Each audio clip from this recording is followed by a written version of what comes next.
Toda a mídia a seguir foi avaliada e curada com a permissão das autoridades da Efrata 228. Um grande cuidado foi feito para que a identidade das pessoas fosse mantida anônimo devido a pedido das pessoas envolvidas. Este vídeo contém elementos que são conhecidos por causar leve a grave condições de risco cognitivo, incluindo propriedades que podem afetar mental e fisicamente o espectador. Por favor, consulte os seguintes procedimentos para garantir a sua experiência de visualização mais segura possível. Tenha certeza de ter algum desses itens próximos de você: tampões de ouvido, uma caneta, um pedaço de papel e uma Bíblia cristã e aberta no Salmos 91:10.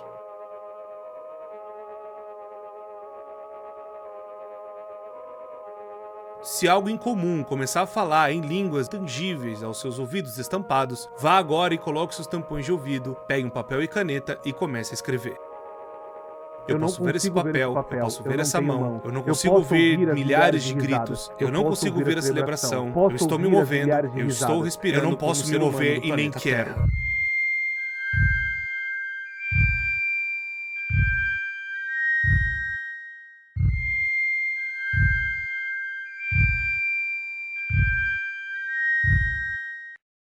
Hoje vai ser o dia que vou iniciar a falar de Analog Horror neste canal. Pessoas, hoje quero falar pra vocês de um curtinho, pra gente poder começar aqui com o pé direito. Teve recentemente do canal chamado Dr. Nowhere um incidente muito estranho a respeito de uma criatura chamada The Boiled One, ou aquele que foi cozido, ou o cozinhado, o fenômeno daquele que foi cozinhado. Um negócio completamente fora da nossa realidade, e ele acabou trazendo pra nós algo que aconteceu no interior desses Estados Unidos muito doido e que agora eu vou trazer aqui pra vocês. Então, antes de mais nada, já deixa o gostei, se inscreva no canal, ativa o sino pra vocês não perderem nada do que tá acontecendo aqui. São 2 vídeos novos todos os dias, vocês não vão se arrepender. Tem muita coisa legal no canal e você pode comentar agora o que você gostaria de ver aqui. E agora nós vamos entrar primeiramente nessa história, vamos finalmente adentrar nos Analog Horrors que tem aí na internet. Então, meu muito obrigado a vocês que indicaram e quiseram que eu trouxesse aqui, e vamos então ver a história do The Boiled One. A primeira parte, que nem vocês viram, já é como se fosse uma apresentação de alguém chamado da Efrata 228. Esse grupo muito provavelmente é alguém que tomou conta dessas filmagens e que quis guardar com segurança, tanto que ao decorrer do vídeo vai falar que eles tiveram que fazer alterações para que você pudesse ver. E na descrição do vídeo tá até falando que a Efrata Branch, que é a corporação que tá tomando conta dessas filmagens,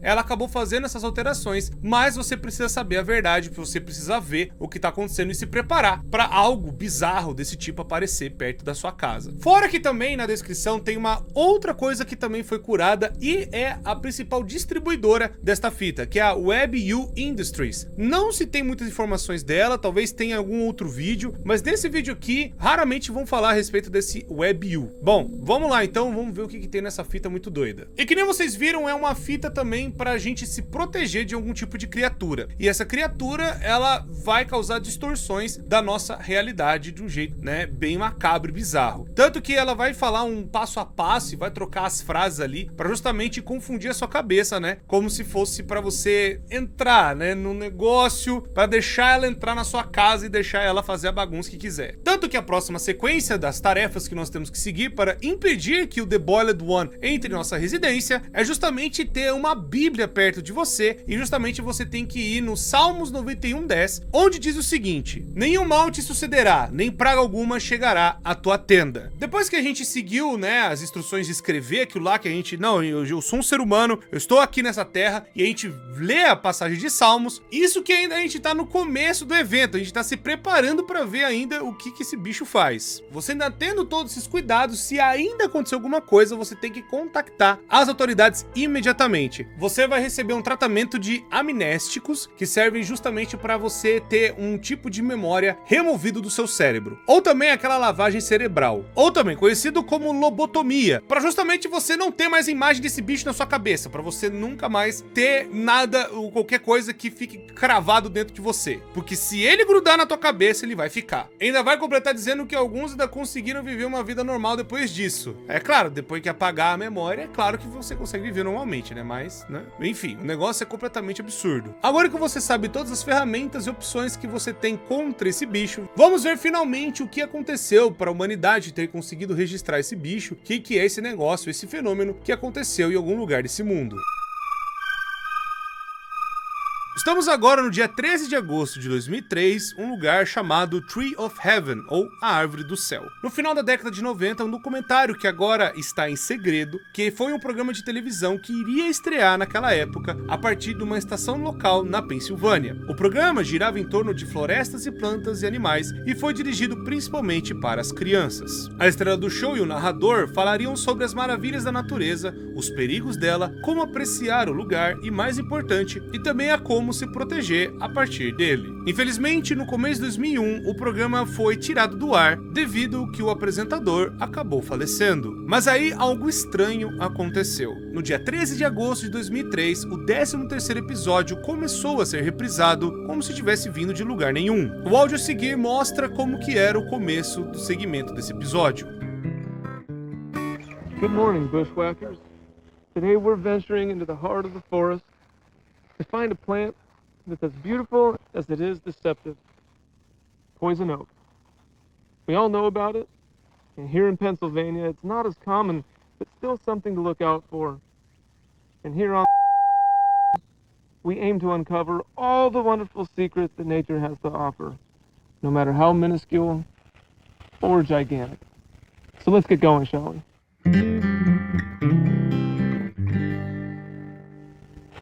Found primarily in deep North American woodlands, poison oak has many different names and places of origin, also referred to as the Tree of Heaven. Imagine that? In China and Taiwan, one of these invasive species made its way to America in the 1700s and took its ground here boldly. As many of us know, it's infamous. Até agora é aquela coisa, sabe aqueles programas que ficavam reprisando na TV antigamente? É uma outra época, eu lembro quando eu era mais novo que do nada passava na televisão um reprise, um negócio meio bizarro, num horário nada a ver, e aí fica sempre aquela coisa meio VHS, aquela coisa meio bizarra, já dá aquele meio cagacinho porque é uma filmagem meio bizarra, né? Um negócio meio ainda mal feito ou com uma qualidade muito podre. Quando eu era criança eu tinha muito medo de um documentário chamado Ilha das Flores, não sei se vocês já ouviram falar, que vai falar de um lugar do Brasil, que é basicamente um lixão a céu aberto, porque a gravação era tão mal feita, era tão podre, que eu achava que ia pular um bicho do meio daquele lixão ali, cara, porque o negócio era realmente mal... Assim, a qualidade do que eu assisti era bem mal feita. Mas até então, tá tudo tranquilo, era só um negócio que do nada começou a reprisar ali naquela parte local, ali da Pensilvânia, e até então tá tudo suave. Durante um dos segmentos de intervalo do episódio, uma transmissão anômala sequestraria o programa. Essa transmissão retratou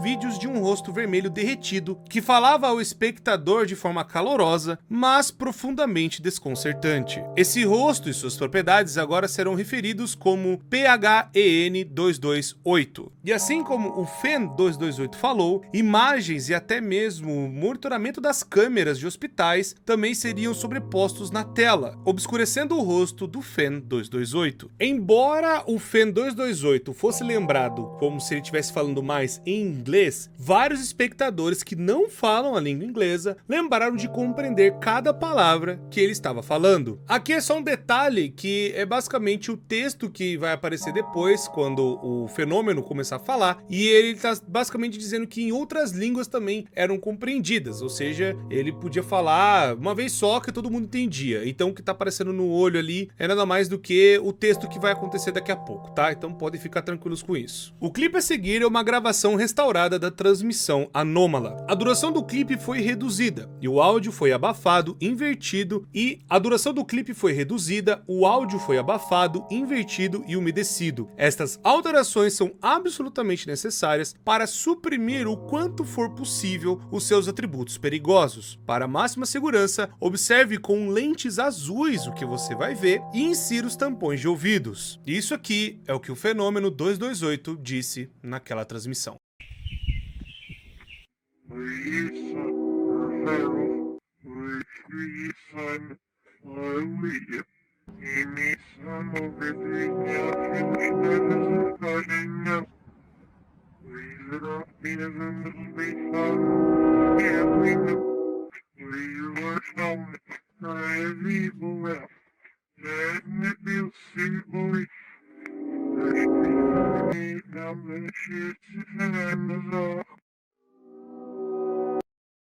Bom, vocês viram que por motivos óbvios eles censuraram todo o áudio, fizeram tudo aquele negócio para deixar o máximo seguro possível para você poder ver. Mas eu tenho aqui a tradução que eu vou dizer para vocês agora do que esse bicho acabou de dizer. Cause a manifestação do meu ser no mundo. Você estará dormindo e morto. Eu estarei lá e cuidarei de você. Quando você acordar, você não será capaz de viver nenhuma parte de você. Quando seus médicos eventualmente encontrarem você, eles não me verão, mas você verá. E eles também verão você. Para sempre eles verão você. Bizarro, bizarro. É como se fosse aquele tipo de criatura que substitui você na parte mental, sabe? Ele substitui todos os seus pensamentos, todas as suas ideias, todas as coisas que você se diz como você, sua consciência, sua personalidade, tudo, acaba se transformando nesse bicho. Ele acaba entrando realmente na sua cabeça e devorando você por dentro psicologicamente. O que é até bem, assim, diferente de ver nesses analog horrors, que a gente tem mais, assim, as criaturas vindo pra cima mesmo, do que um bicho que tá estático, tentando mexer na sua cabecinha ali, né, fazendo um terror psicológico. Mas ainda não acabou, temos mais coisa pra ver aqui. Essa transmissão agora ganhou o nome de Transmissão 813. A Transmissão 813 foi vista por mais ou menos 530 residentes da parte sul da Pensilvânia, e depois de vista, muitos ficaram severamente perturbados. Além do desconforto e paranoia do Fan 228, trouxe aos telespectadores outros efeitos colaterais que esses espectadores experimentaram, e isso seria altamente antinatural. Muitos telespectadores reportaram não ser capazes de tirar a imagem do Fan 228 das suas mentes. Muitos ainda continuaram a ouvir a sua voz dias ainda depois de terem visto. Uma vítima que nos pediu para que mantivesse anônima falou o seguinte: o seu rosto ainda vive no meu cérebro e isso acaba se alimentando da minha espinha. Outro descreveu que trompetas tocavam nos seus ouvidos antes dele tentar dormir. Nenhuma dessas pessoas sabiam que isso era só o começo de uma nova espécie de sofrimentos que ainda não é completamente compreendida. Então nós vimos como que ele age, nós vimos que ele é um bicho que ataca mais o psicológico das pessoas. Ele entra na sua mente e começa a devorar ela por dentro. Ele me lembra um pouco do Cthulhu, não sei se vocês conhecem, mas é criado por H.P. Lovecraft e é basicamente a ideia de um deus ancião bizarro que distorceria tudo da nossa realidade. Ele entraria, né, na mente das pessoas e também faria o mesmo efeito. Ele basicamente devoraria você,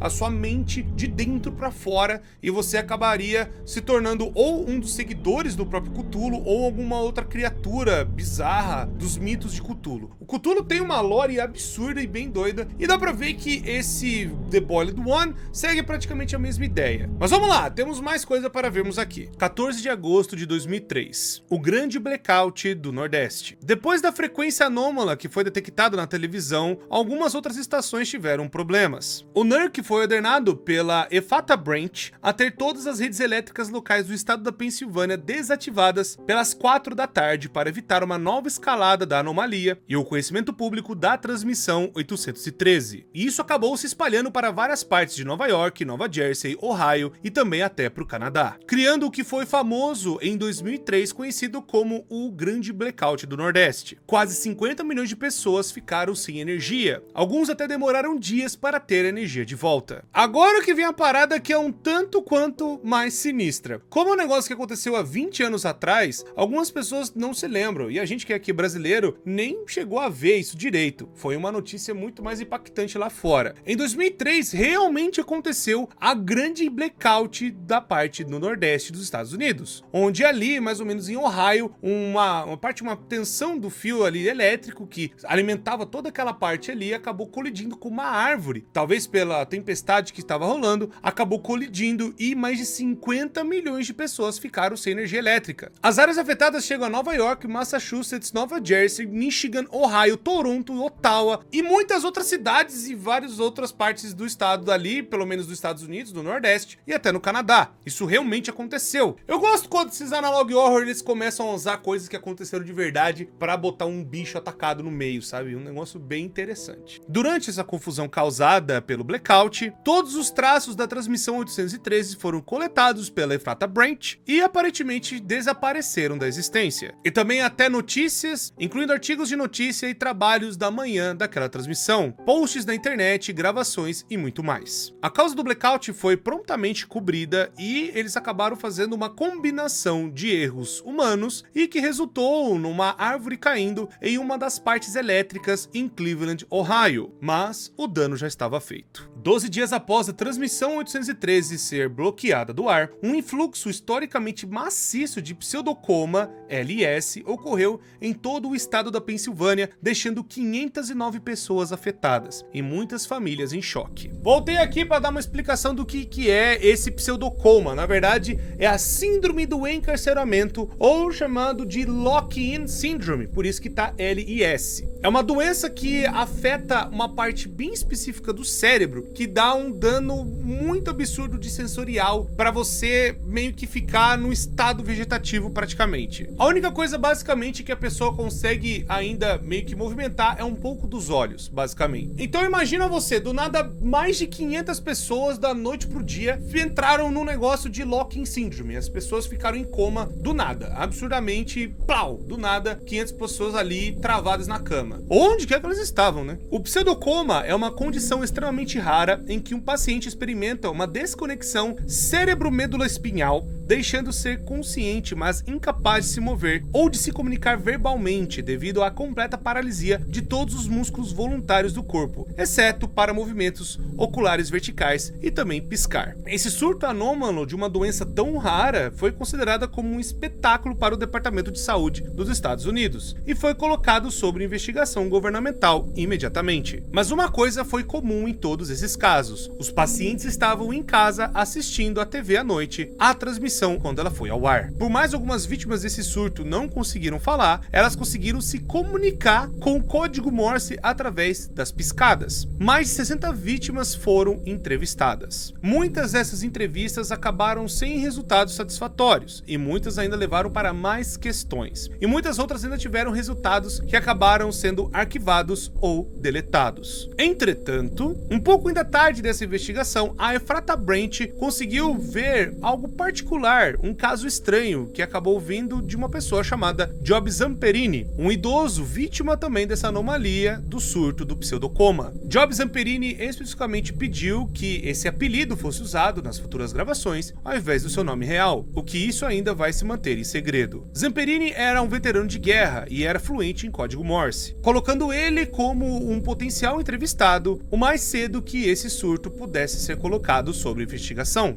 Depois que uma foto muito estranha foi tirada em seu quintal por seu neto, que visitava a sua casa, a família ficou profundamente preocupada e convencida de que sua casa era assombrada, o que levou a contactar um padre local para ter a esperança que sua casa pudesse ser abençoada. A próxima foto mostra o FEN 228 perto da casa de brincar do fundo da casa do Zamperini. A foto foi provada como sendo não perigosa e segura para ver. Ainda assim, tem a sua natureza anômala. Para o conforto da sua experiência, que você ainda possa entender a imagem, veja com os óculos de lente azul e tenha uma distância de 3 pés ou mais. E essa é a foto que está registrada pela Ephrata Branch.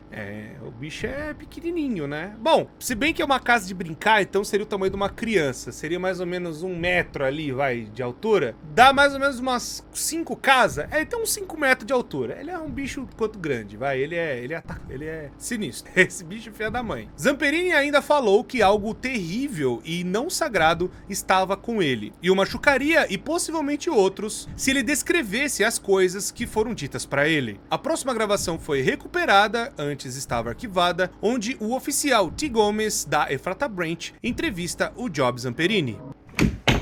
Hello, Mr. I'm Officer Gomez. Hope you're doing well today. Do you mind if I ask you a few questions regarding your condition and possibly unholiness within your home that your family had mentioned? Okay, first and foremost, did you notice any onset symptoms before you lost complete mobility of your body? face, huh? When did you begin seeing this face? Interesting.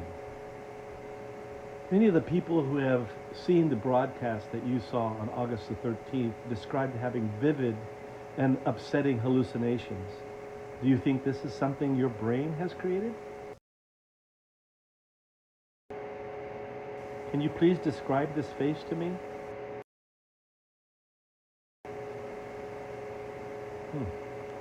I still don't see it. Have you been having any hallucinations aside from the face? I'm sorry to hear that. Are these screams constant? Thank you. You shedding light on this is helping more than you know.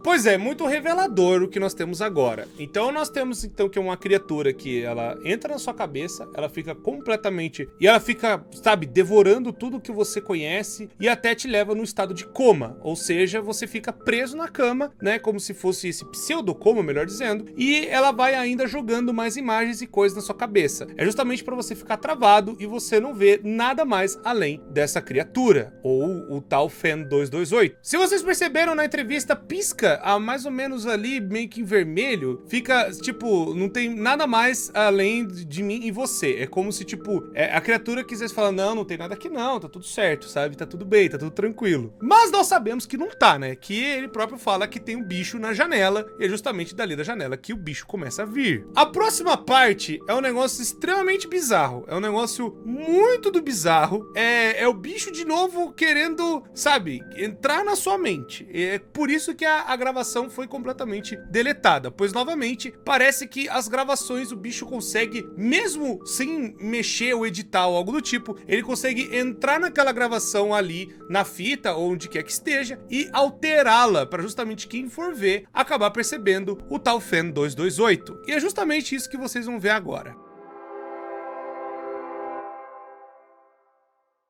Listen closely.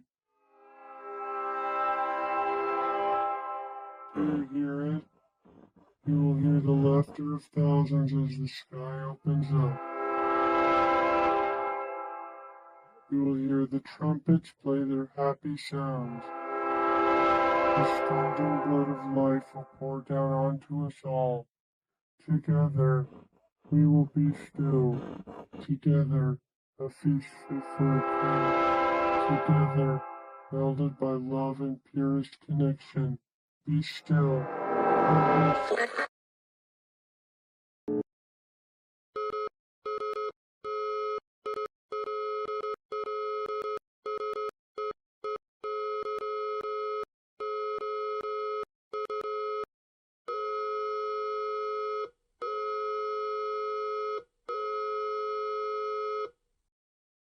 Agora vem, eu acho que a explicação desse negócio que eu achei muito interessante. E uma parte bem específica, na hora do começo, quando essa criatura vai começar a falar, vai falar de um tal de pássaro Watanabe. Eu vou até pegar a tradução certinha. É justamente o medo do primeiro e único pássaro Watanabe. Watanabe, na verdade, ele era pelo menos o que tá dando a referência, porque tem Zamperini, Watanabe, aí dá um clique na história, do que eu realmente agora consigo entender o que talvez seja esse negócio. Watanabe foi um cara que, na verdade, o nome dele era Matsuhiro Watanabe. Ele era um cara que foi guarda da prisão na Segunda Guerra Mundial, na época que ainda tinha o eixo, sabe, da Alemanha, a Itália e o Japão. Agora a aulinha de história com o tio Core. Naquela época, basicamente, eles faziam prisioneiros de guerra. E eles acabaram fazendo um dos prisioneiros, assim, mais icônicos que acabou ficando na Segunda Guerra, é um cara chamado Luiz Zamperini. Luiz Zamperini era um atleta americano que ele foi recrutado justamente para servir nas forças do combate contra o Japão, ali em Pearl Harbor, aquela coisa toda, lembra? Na Segunda Guerra e tal. E aí, ele acabou sofrendo um acidente e ele acabou ficando 47 dias no mar. Quando ele conseguiu ser resgatado, ele foi resgatado não pelos americanos naquela época, ele foi resgatado pela marinha japonesa, que acabou vendo que eram americanos, por conta, né, que ele acabou ficando ali no mar. Pegaram ele e colocaram ele na prisão. E ele acabou virando um prisioneiro de guerra, o tal do Luiz Zamperini. E quem era o carcereiro dele? Matsuhiro Watanabe, que era o cara que viu que, você é americano, você é importante e tal, não sei o quê, então eu vou torturar você mais ainda, eu vou agora,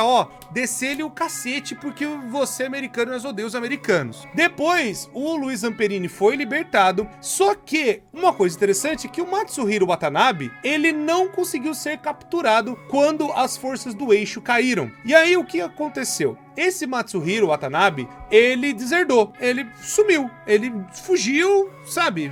Não vou ser pego, e ele conseguiu se esconder, adivinha até que ano? Até 1 de abril de 2003. Se vocês se lembram, qual foi a data que o negócio foi pro ar? Abril de 2003. Então, o que dá a entender é que essa criatura pode ser um pouco do espírito do Watanabe, pode ser aquela coisa, sabe, de tentar sabe, sobreviver, ou fez alguma coisa para que alimentasse essa criatura para ser alguma coisa da parte do Watanabe e ir atrás onde está o Zamperini, que o Zamperini depois da guerra ele foi libertado, ele voltou, né, pra parte dos Estados Unidos, ele conseguiu, sabe, ser um veterano de guerra. E se vocês lembrarem, o tal do Job, ele era um veterano de guerra, ele era um cara que participou da guerra, aquela coisa toda. Então, casa justamente a história. É um negócio bem interessante, um detalhe a mais, assim, que eu acabei pegando, né, desse Analog Horror. Pode ser, então, que ele foi especificamente tentar voltar de uma outra forma mais maligna ou algo do tipo, com forças, assim, né, que mexe com o psicológico, pra tentar pegar, né, talvez o Zamperini de volta ou algo do tipo. Ou pelo menos tentar torturar os americanos ou algo assim. Tanto que esse seria o último pássaro, seria o Watanabe, aquela coisa toda dos oficiais da guerra, né, ou algo assim do tipo. Pode ser algo assim, né, que eles terão ou tentando mexer ou algo assim a mais. Pode ser, eu só tô deixando que existe esse paralelo do Watanabe, do Zamperini e aquela coisa nessa parte do final. Mas é claro que a criatura virou, né, o tal Fen 228 de distorção, sabe, da realidade, distorção das coisas, sabe, aquela coisa bem bizarra das ideias. Acabaram virando coisas sinistras e acabou atingindo mais de 500 pessoas e eles acabaram cortando energia, aquela coisa toda, para tentar parar essa criatura de alguma forma de infectar a vida de outras pessoas, né, e tentarem reduzir, né, onde, sabe, como poderia vencer essa criatura que ela não é física. O que dá a entender, ela é diferente dos outros Analog Horrors, que é um bicho bizarro ou é uma coisa vinda assim que tá escondida no mato, sabe, aquela coisa que tá tipo num restaurante abandonado, sabe, é um negócio bem mais diferente. É uma criatura que ela tá no seu psicológico, ela vem, aparece e ela começa a te devorar por dentro, porque justamente faz a alusão da tortura psicológica. Também era feita a tortura física, né, que era feita justamente da pessoa tá travada ali, e, né, o tal Watanabe que torturou o Zamperini, sabe, torturava ele psicologicamente também, né, e fazia coisas até muito piores com o cara, para justamente manter ele preso, já que eles eram inimigos de guerra. Enfim, excelente história, gostei pra caramba do The Boiled One Phenomenon, parece muito promissor. Não sei se esse é o primeiro episódio, se tem outros. Se tiver, pode trazer pra mim, porque, cara, eu dissequei esse vídeo aqui pra vocês, trouxe até outras teorias e coisas interessantes aí. E eu acredito que seja uma dessas criaturas novas que vai mexer com o psicológico. Novamente, eu acho muito legal quando a galera não se abusa do jumpscare ou algo do tipo. Tanto que esse Analog Horror não tem isso, né? É bem legal. A história é bem legal, é bem construidinho e tal, né? Tudo que aconteceu e tudo mais. Tem vários conceitos, né, que aconteceram na história e tudo mais, e usa isso pra construir uma história legal. Gosta dos Analog Horrors? Está aprovado selo Core de qualidade. Muito obrigado por ter assistido. Deixa o gostei, inscreva no canal, ativa o sino pra vocês não perderem nada acontecendo aqui. São 2 vídeos novos todos os dias, vocês não vão se arrepender. Espero que vocês tenham gostado. Manda aí se vocês querem mais aqui no canal. Muito obrigado, me despeço de vocês e até a próxima.